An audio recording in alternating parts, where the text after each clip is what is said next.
என்னை யாராலையும் ஒரு புண்ணாக்கும் பண்ண முடியாது, ஒரு கேள்வியும் கேட்க முடியாது. Here ends the game. இதுதான் நான். நீயே முடிவு பண்ணிக்கோ. இங்கே தான் இருக்க போறியா, என்னோட தான் வாழ போறியா? You decide, ma. You decide your life. You decide it yourself. But இன்னொரு விஷயம் மட்டும் நான் சொல்றேன். காயத்ரி மனசுக்கு பிடிக்காம காயத்ரி கழுத்துல தாலி கட்டினேன். உன் மனசுக்கு பிடிச்ச மாதிரி உன் கழுத்துல தாலி கட்டினேன். பட் என் மனசுல இன்னைக்குமே காயத்ரி தான் இருக்கா. இந்த ஜென்மத்துல நான் உனக்கு கிடையாது. Please understand.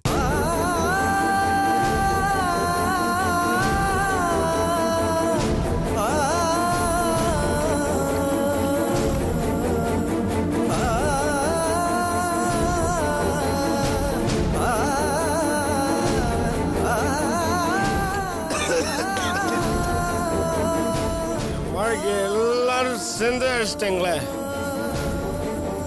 என்னைக்குமே இது சுப்பு உனக்கு நான் கிடையாது. என்னைக்குமே காயத்ரி தான் என் பொண்டாட்டி. காயத்ரி, காயத்ரி, நீ தான் எனக்கு பொண்டாட்டி. இந்த சுப்பு எனக்கு வேண்டாம். ஏய், இதெல்லாம் நீ ஃபீல் பண்ணி அழாத. இந்த ஃபீலிங்லாம் நான் என்னைக்கோ பார்த்துட்டேன். காயத்ரி, இதெல்லாம் போச்சு.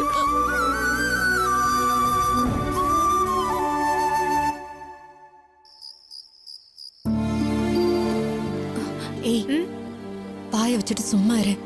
என்னை பத்தி கண்டதையும் ஒளறி கொட்டி பிரச்சனை பண்ணாத, புரியுதா? வா. காயத்ரி, ரேணுகா எப்படி இருக்கம்மா? நல்லா இருக்கேன் ஆண்டி. என்னங்க, காயத்ரி வந்துட்டா. வாமா. என்னம்மா, வேலைக்கு போன முதல் நாளே இவ்வளவு நேரம் ஆயிடுச்சு? புது இடம் பிடிச்சிருக்காமா? கூட வேலை பாக்குறவங்க எல்லாம் நல்லவங்களா? வேலை பிடிச்சிருக்கான்னு கேளு. ரொம்ப பிடிச்சிருக்குப்பா. நல்ல இடம், நல்ல ஆளுங்க, வேலையும் கம்ஃபர்டபுளா தான் இருக்கு. அதை விடுங்க, இன்னைக்கு ஒரு முக்கியமான விஷயம் நடந்தது. என்னன்னு கேட்க மாட்டீங்களா? உன் முகத்துல தெரியுற சந்தோஷமே நீ சொல்ல போற விஷயம் உனக்கு எவ்வளவு பிடிச்சிருக்குன்னு காட்டிடுச்சு. சுப்புவுக்கும் சூர்யாவுக்கும் கல்யாணம் ஆயிடுச்சுப்பா.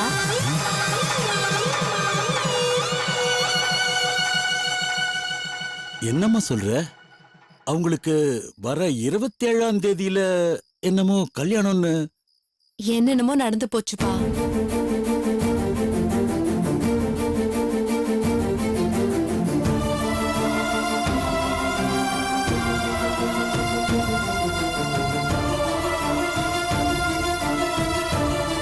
அட கடவுளே, என்னம்மா இதெல்லாம்? நல்லது நடந்ததுன்னு நினைச்சுக்கங்க. திரும்ப திரும்ப சூர்யா இங்க வந்து டார்ச்சர் பண்றது, தேவையில்லாம நீங்க டென்ஷன் ஆகுறது, எல்லாத்துக்கும் ஒரு முடிவு கிடைச்சிருச்சே, அது பெரிய விஷயம்ப்பா. ஆண்டவன் முடிவு பண்றாமா, யாருக்கு யாருன்னு அவன் எழுதி வைக்கிறான். நாம யார் அதை மாத்துறதுக்கு?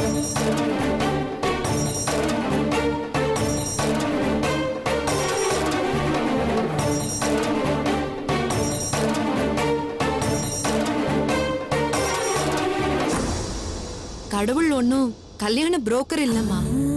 தேவையில்லாம அவர் எதுக்கு இங்க இழுக்கிற?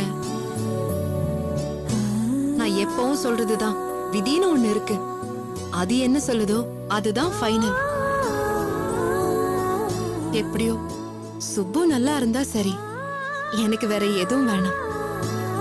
சரி சரி, கை காலெல்லாம் கழுவிட்டு வாங்க, நான் டிஃபன் எடுத்து வைக்கிறேன். வாமா.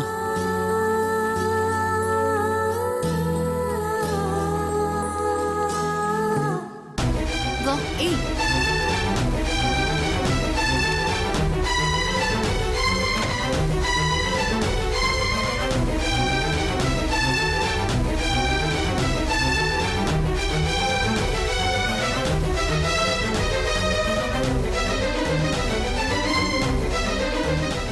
எதுக்கு அப்படி பாக்குற? என்ன ஜென்மண்டி நீ? சூர்யா உன் புருஷன், உனக்கு தாலி கட்டி பொண்டாட்டியை ஏத்துக்கிட்டவரு. சுப்புக்கு அவர் கட்டினது 2வது தாலி. என்னமோ அவளுக்காகவே பிறந்த மாதிரி பேசுற. தியாகம் பண்றியா?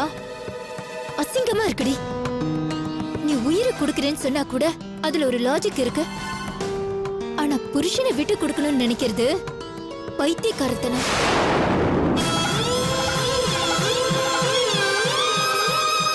நான் அவரை புருஷனே நினைக்கல ரேணுகா. என் கழுத்துல அவர் கட்டின தாலிக்கு ஒரு அர்த்தமே இல்லை. என் சம்மந்தம் இல்லாம, என்ன கேட்காம, ஏன் விருப்பம் இல்லாம வலுக்கட்டாயமா கட்டின தாலி அது. என்னை பொறுத்த வரைக்கும் அது வெறும் கயிறு. அவர் கட்டிட்டாருங்கிறதுக்காக அவரை ஏத்துக்கிறதோ அவரோட வாழறதோ என்னால நினைச்சு கூட பார்க்க முடியாது. லூசு மாதிரி பேசாத. நான் சீரியஸா தான் சொல்றேன். முதல்ல இருந்து இதை தான் சொல்லிட்டு இருக்கேன். நீதான் நம்ப மாட்டேங்கிற. சூர்யா நல்லா தாண்டி இருந்தாரு. நடுவுலதான் ஏதோ கிறுக்கு பிடிச்சிருச்சு அவருக்கு. ஒரு விதத்துல இன்னைக்கு சுப்புக்கும் அவருக்கும் நடந்த கல்யாணம் எனக்கு எவ்வளவு ரிலீஃபா இருக்கு தெரியுமா? இனிமே அவர் என் பக்கமே வர மாட்டாரு. அவரை தாம் பக்கம் இழுக்கிறது எப்படின்னு சுப்புவுக்கு நல்லாவே தெரியும். எனக்கு அது போதும்டி. எனக்கு என்ன சொல்றதுன்னு தெரியலடி. But I PT you. ரொம்ப கஷ்டப்பட போறியோன்னு கவலையா இருக்கு. ஒரு கஷ்டமும் இல்லை. பார்த்தல, இன்னைக்கு வேலையில சேர்ந்துட்ட. நிம்மதியா இருக்குடி, சந்தோஷமா இருக்கு. என் வீட்டு கஷ்டத்தை கொஞ்சம் சரி பண்ணிக்கிட்டு சீரியஸா படிக்க ஆரம்பிக்க போறேன். என் லைஃப இனிமே நான் தான் டிசைட் பண்ண போறேன். இனிமே no more Surya, no more sentiments. நிஜமாவே ரொம்ப ஹாப்பியா இருக்கேன்டி. உன்னே ஒண்ணு மட்டும் சொல்லிக்கிறேன்டி, என்ன தப்பா நினைச்சுக்காத. உன்னை ஒரு உயிருள்ள பொண்ணாத இது வரைக்கும் நான் நினைச்சிட்டு இருந்தேன். ஆனா இப்பதான் புரியுது, நீ உணர்ச்சியே இல்லாத மறக்கட்ட.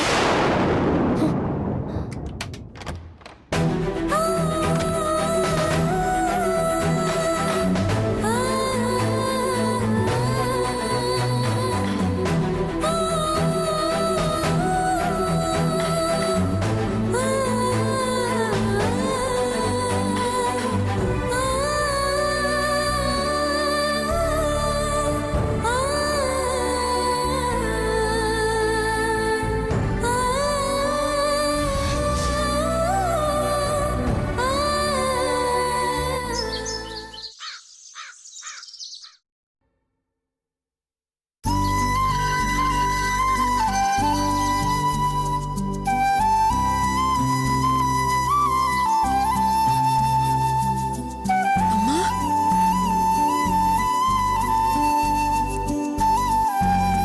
அம்மா, பாத்து வா.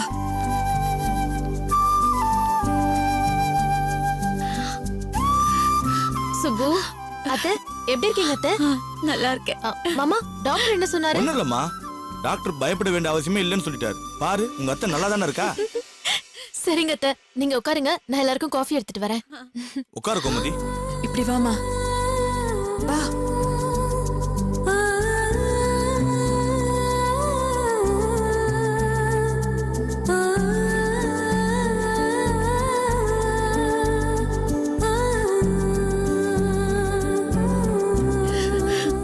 என்னங்க, இப்பதாங்க என் மனசு நிறைஞ்சிருக்கு.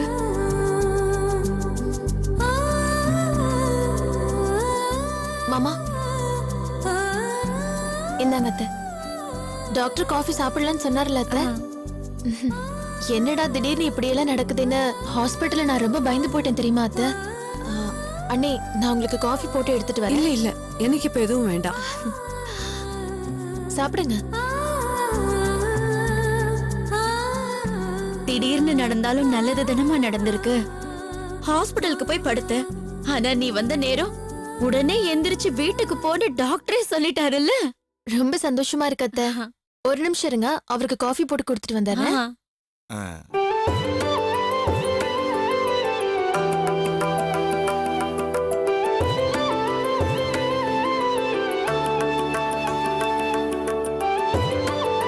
அம்மா, அவன் இன்னும் எழுந்திருக்கலையா? இல்ல மாமா, இப்ப எந்திரிச்சிருவாரு. ஆ.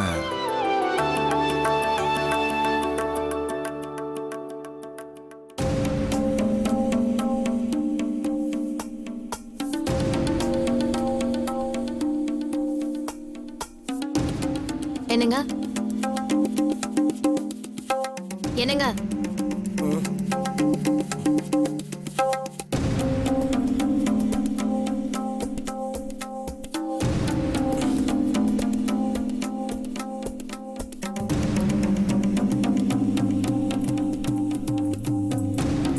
இது காஃபி இல்ல, லெமன் டீ.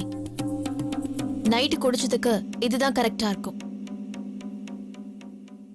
அட்லீஸ்ட் பகல்லையாவது கொஞ்சம் சுயநினைவோட இருக்கலாம்ல. எடுத்துக்கோங்க.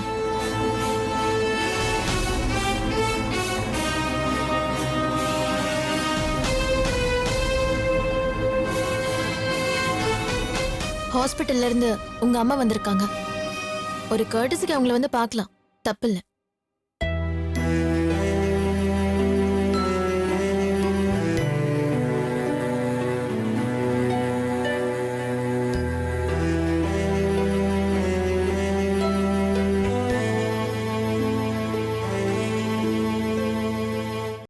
வனிதா, ஹாஸ்பிடல்ல வச்சு திடீர்னு கல்யாணம் பண்ணதுனால அவளுக்கு ஒரு நகையும் போட முடியலமா. என் பீரோ இருக்குல்ல, அதுல ஒரு செயின் இருக்குமா, அதை போய் கொண்டு வாமா. சரிம்மா.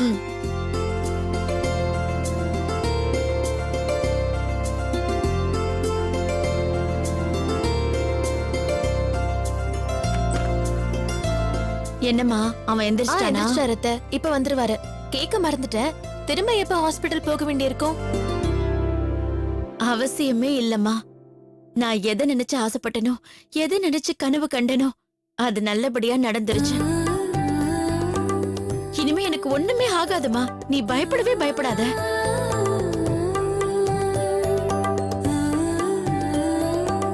அது ஒண்ணும் இல்லம்மா, நீ இந்த வீட்டுக்கு வாழ் வந்த நேரம் உங்க அத்தை ரொம்ப உற்சாகமாயிட்டா. பாரு, ஒரு 10 வயசு கம்மியான மாதிரி இருக்கா பாரு. அப்படியா அத்தை? மாமா சொல்றது கரெக்ட் தானா?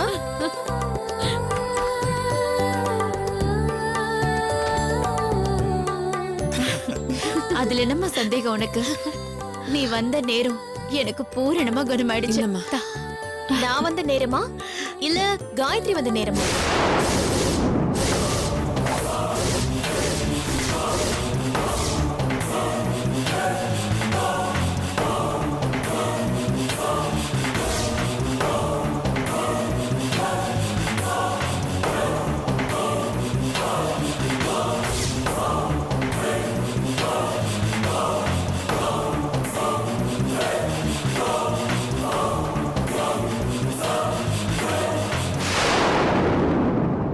என்ன எல்லாரும் பேயறிஞ்ச மாதிரி நிக்கிறீங்க? சொல்லுங்க. கேட்டனே, பதில் சொல்லவே இல்ல.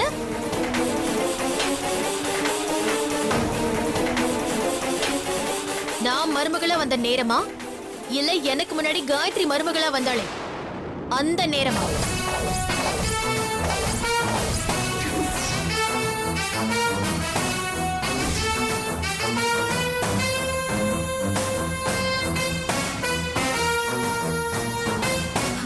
சுப்பு, நீ என்ன சொல்றனே புரியலம்மா.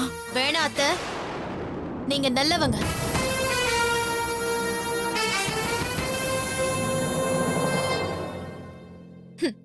அப்படின்னு நான் நம்பிக்கிட்டு இருந்தேன். அனாவசியமா பொய் சொல்ல நினைச்சு உங்களை நீங்களே அசிங்கப்படுத்திக்காதீங்க.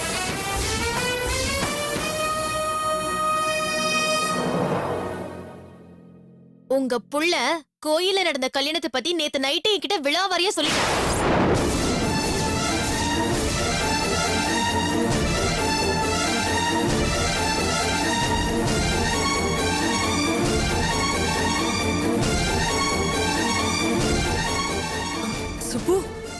நீ அவன் சொல்றதெல்லாம் நம்பாத.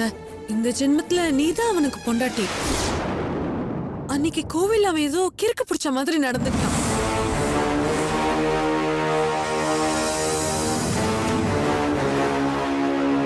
அம்மாடி, உன் ஃப்ரெண்டு காயத்ரி அந்த கல்யாணத்தை ஏத்துக்கலையம்மா. இந்த முட்டாள் கட்டின தாலிய அங்கே கழட்டி எறிஞ்சிட்டு போயிட்டாலே. நீங்க பாத்தீங்களா? நீங்க பாத்தீங்களா?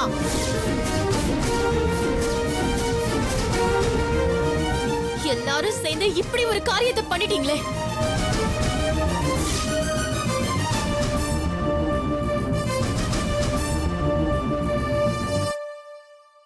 உங்களெல்லாம் நான் எப்படி நம்புனேன்? உங்க புள்ள கோயில நாடகம் ஆடினார்னா நீங்க அதுக்கு மேல ஹாஸ்பிட்டல்ல போய் படுத்துக்கிட்டு என்னமா நடிச்சீங்க?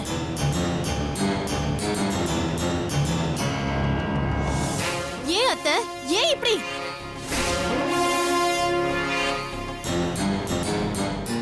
உயிர் போகுதுன்னு சொன்னீங்களே, என்னத்த இப்படி பண்ணிட்டீங்களே?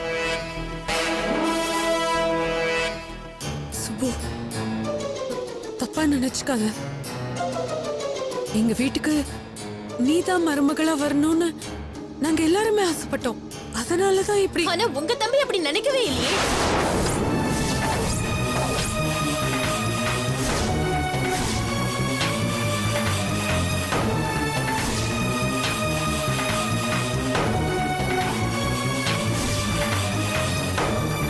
சரி விடுங்க, அதெல்லாம் அப்புறமா பேசிக்கலாம். உங்க புள்ள நேத்து ஃபர்ஸ்ட் நைட் எப்படி திரும்ப கொண்டாடினாரு?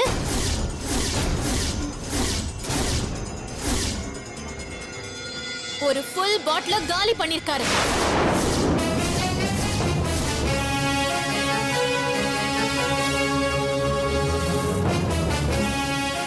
அவர் பேசினாரா இல்ல உள்ள போன அந்த திரவம் பேசிட்டான்னு எனக்கு டவுட்டா இருந்தது. அதான் நீங்க வந்தோன்னு கன்ஃபார்ம் பண்ணிக்கலாம்னு இருந்தேன். இப்ப கிளியரா தெரிஞ்சிருச்சு அத்தை.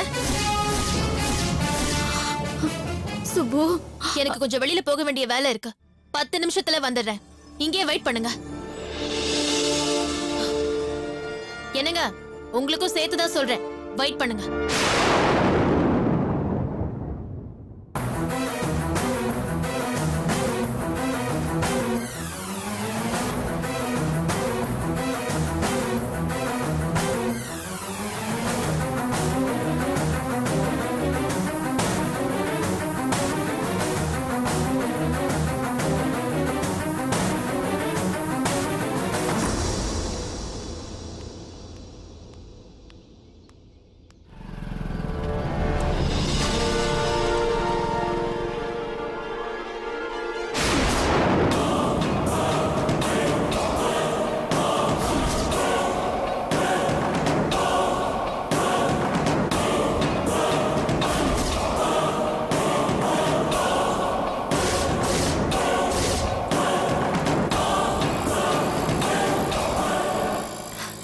சுப்பு, நீ எங்க?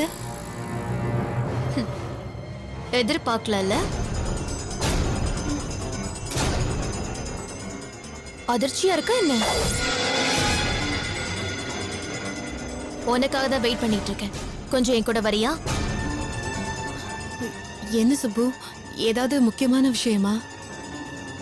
நான் ஆபீஸ் போயிட்டு இருக்கேன். ஈவினிங் வேணும்னா வரவா?